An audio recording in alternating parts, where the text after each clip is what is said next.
இன்றே டவுன்லோட் செய்து உங்கள் ஃபேவரட் ஷோக்களை என்ஜாய் பண்ணுங்க. அண்ணனுக்கு தான் அறிவில்ல, உனக்கு எங்கடி போச்சு அறிவு? ஏய், வார்த்தை அளந்து பேசு. நான் உன் மதனி. ஆமா, பெரிய மதனி.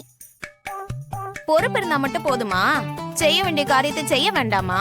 என்ன சொல்றா? ஏண்டி, அப்படி என்ன நான் செய்யாம விட்டேன்? நல்லா யோசிச்சு பாரு. உங்க வீட்ல நடந்தது 2 கல்யாணம். அதுல ஒரு பொண்ணு மாப்பிள்ளைய மட்டும் ஊர்வலமா அழைச்சிட்டு வரணும்னு முடிவு பண்ணிருக்கீங்களே.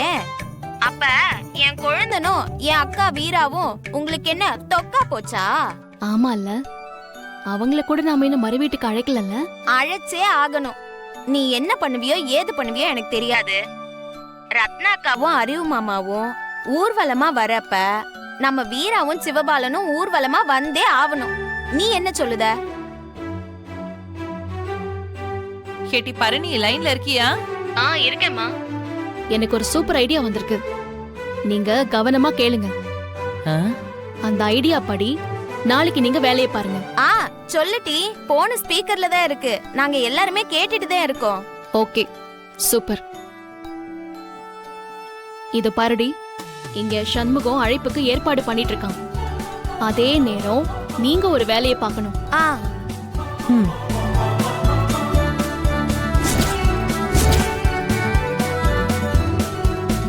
வணக்கம். பாருங்க, இவனுங்க தான் இந்த ஏரியாவிலேயே பாம் வைக்கிறதுல பெஸ்ட்.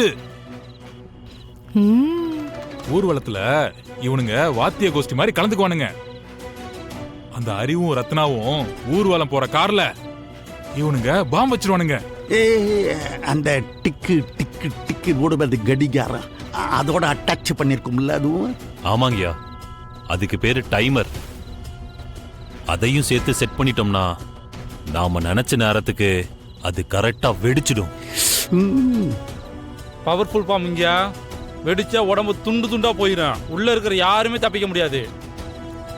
பாவம் ரத்னம், அந்த அறிவழகனை கல்யாணம் பண்ண பாவத்துக்கு அல்பாயுஸ்ல போய் சேர போறா. அக்கா, அவளை கட்டின பாவத்துக்கு தான் அந்த அறிவழக அல்பாய்ச்சா போய் சேர போறான். அதை மறந்துடாத நீ. ஆமா ஆமா, அவன் போய் சேர வேண்டியவன் தானே. அந்த சமூகத்தை நினைச்சா தாயா பாவமா இருக்கியா. தங்கச்சிங்க மேல உசுரையே வச்சிருக்கான். பாவம், அழுது அழுது கண்ணீர் வந்து செத்தாலும் செத்துருவான். அழுது செத்துருவாங்கய்யா. இந்த ஊருக்குள்ள நான் எப்பேற்பட்ட மரியாதையோட வாழ்ந்தவன். நின்னா 100 பேர் வணக்கம் சொல்லுவாங்க, நடந்தா 50 பேர் அப்படியே காலில் விழுவாங்க. அம்புட்டு கௌரவத்தையும் சிதைச்சு விட்டுவேன் அந்த சம்முவ பையதானே. சாவட்டும் சாவட்டும், நல்லா அழுதே சாகட்டும். எனக்கு அது சந்தோஷம் தானே. எல்லாமே பக்காவா நடக்கும் சம்பந்தி. நீங்க நினைச்சது நினைச்சபடி நடக்கும். நடந்தே ஆகணும்லே. இந்த தடவை நான் தோத்து போக கூடாது. ஆத்தி, என் கண்ணே பற்றும் போல இருக்கே. சூப்பரா இருக்குக்கா. கொஞ்சதெல்லாம் போதும். ஆமா, நீ இன்னும் ரெடி ஆகலையா? நான் அப்பவே ரெடி ஆயிட்டேன்டி. என்னடி இது, சேலை கட்டலையா? எதுக்கு? இன்னைக்கு என்ன எனக்கு கல்யாணமா? அக்காவும் அறிவு மாமாவும் வீட்டுக்கு வராங்க, அம்புட்டு தானே. அதெல்லாம் இல்ல. கல்யாணத்தப்போ நாம எல்லாரும் ரிச்சா சாரி கட்டிருந்தோம்ல, அதே மாதிரி இன்னைக்கும் சாரி கட்டணும் ரிச்சா. ஆத்தி, இது என்னடி புது கண்டிஷனா இருக்கு? ஆமாண்டி, கண்டிஷன் தான்.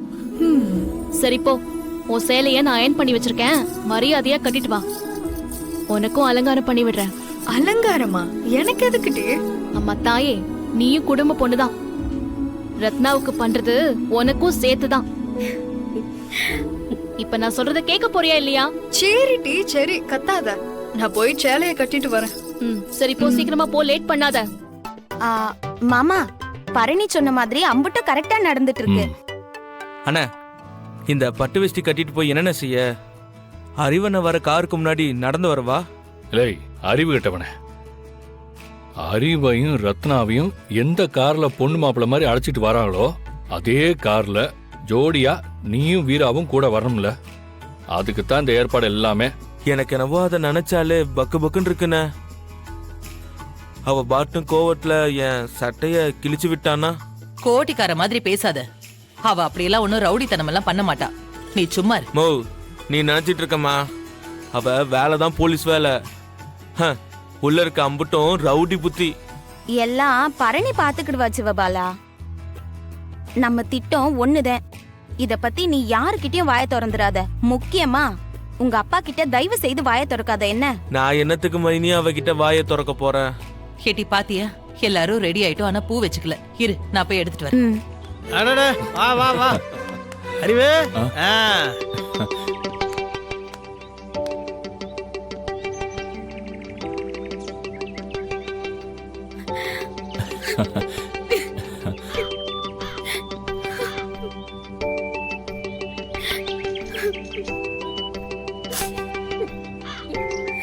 ரத்னா மேடம், உயிரோட வந்துட்டேன்ல, இதுக்கப்புறம் அழக்கூடாது. அறிவு, ஆசீர்வாதம் வாங்கிக்கோங்க. ஆசீர்வாதம் பண்ணுப்பா.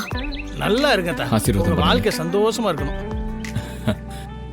ஏத்தா, அண்ணன் அண்ணிட்ட வாங்கிக்கோ. ஓ, அவங்க தான் முக்கியம். ஏய், என் வாஷிங்ல ஏங்கல்ல.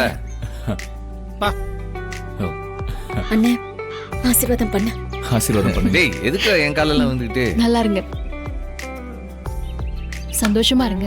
இல்ல அறிவு, இனி என் தங்கச்சி கண்ணில் நான் ஆனந்த கண்ணீர் மட்டும்தான் பார்க்கணும். இல்லைன்னு வச்சுக்க, எப்படி நாங்க உன்னை வாதாடி வெளில கூப்பிட்டோமோ அதே மாதிரி நானே உன்னைய ஜெயிலுக்கு அனுப்பியும் பாத்துக்க. வாங்க கோயிலுக்குள்ள போவோம். வாட்டி சரி அம்மா, எங்க எங்க எங்க பாக்யம்? ஐயா இதோ உள்ள இருக்காங்க பாருங்க. ஆமா, வாலே வாக்கா. அப்போ உங்களுக்கு கல்யாணம் முடிஞ்சல, அனிமனுக்கு எங்க அனுப்பலாம்? முருகா, மால்தீவ்ஸுக்கு கொடைக்கானல் போனா விட்டதா? என்ன மாமனார, எங்களை விரும்பையன்னு சொல்லுவ, நீ என்ன எங்களை மாதிரியே வெள்ளை கலர்ல சட்டை போட்டு வருதா? சும்மா இல்ல, இது 7000 ரூபாய் சட்டையில இது. இப்பமும் சொல்லுதே, நீ வெறும்பையதே. நீ எங்கேயாவது பிளாட்பாரத்துல எதை எடுத்தாலும் 70 ரூபாய்னு வெத்திக்கிட்டு இருப்பானே, அவன்கிட்ட போய் நீ வாங்கியிருப்ப. அவனுக்கு கூட நீ காசெல்லாம் கொடுத்துருக்க மாட்டேன். அவனுக்கு ஏதாவது கூலி வேலையை செய்துட்டு அவன்கிட்ட இருந்து ஓசில இதை புடிக்கிட்டு வந்துட்டு இருப்ப நீ. 7000. ராமன் ஜம்முவா, அப்பாவுக்கு அதே மாதிரி சட்டை வேணும். அதே நேரத்துல அவரோட கௌரவத்துக்கு ஏற்ற மாதிரி சட்டை வேணும்ல. அதான் ஊரு பூரா அலைஞ்சு திரிஞ்சு ஒரு பெரிய ஷோரூமா பார்த்து 7000 ரூபாய் கொடுத்து சட்டைய வாங்கி அப்பாவுக்கு மாட்டி கூட்டி வந்திருக்கேன். நீ வாங்கி கொடுத்ததா? அதான் நான் பார்த்தேன். இவன் 6 வாங்கி கொடுத்தோன்னு கேட்டானா உனிய? சொல்லல, 6 வாங்கி கொடுத்ததுன்னு கேட்டானா உனிய? என்னமோ ஒரு சட்டையை வாங்கி கொடுத்துட்டு அதுவும் 10 தரம் சொல்லி கேட்டுக்கிட்டு இருக்கேன். அதுவும் இவன்ட்ட போய்